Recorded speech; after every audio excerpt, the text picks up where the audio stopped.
raisi yake ina mikosi.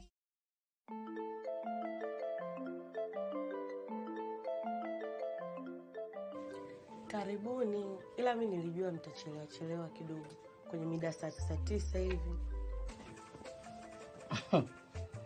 Nilisema mimi. Ulisema nini? Yaani tuje saa 9 kwa sababu gani? Tuje mapema sasa, leo una wageni leo mama zako. Tupo hapa.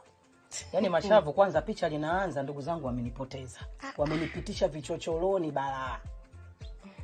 Kwani mimi au dada yako? Basi mwanangu ulivyosema karibu na jiti la mstimu. Nikajua tu kwa ule mzee Msoropa wa zamani aliyokuwa anauza ukindu. Dada umeanza. Hataki historia hapa. Ila mwanangu. Basi mimi nijua uko kwenye mbonge wa mbangalo. Nyumba yenyewe hii. Alafu kapaka rangi pink lotion. Hivi kwa nini kumwambia mume wako atoe rangi abadilishe? Jamani, kwani vipi? Mbona mnakuwa hivi lakini watu wazima vileja? Shida nini jamani? Hapa mko ukweni jamani, tatizo nini? Rangi yake amechana neti yake hiyo. Kuna tatizo?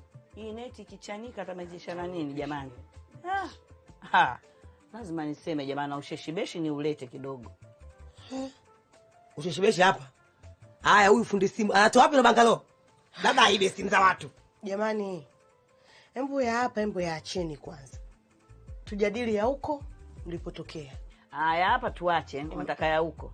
Sasa ya huko mwanangu, watu wa mji ushashinda. Wanaenda kijijini shoga yangu.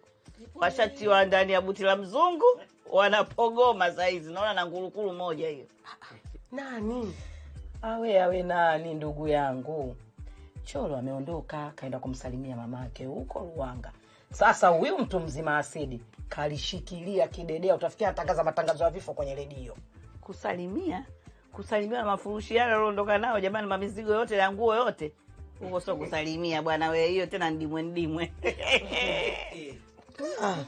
Mkubwa. Jamani mashauri tunafanyaje mambo ya kula? Ndio tushafika tuna mama zako, kama kuna vitunguu tusaidie kumenya, viazi. Mambo angamu. Hebu jishikilie. Unaona kinjanja sana kama zaliwa siku ya nzige. Dada chakula kipikwa wewe uli na maana, au?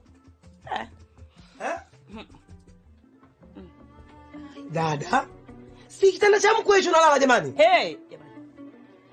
Chumba cha mkwe kumbe. Jamani, mkwe ukweli msijisahau.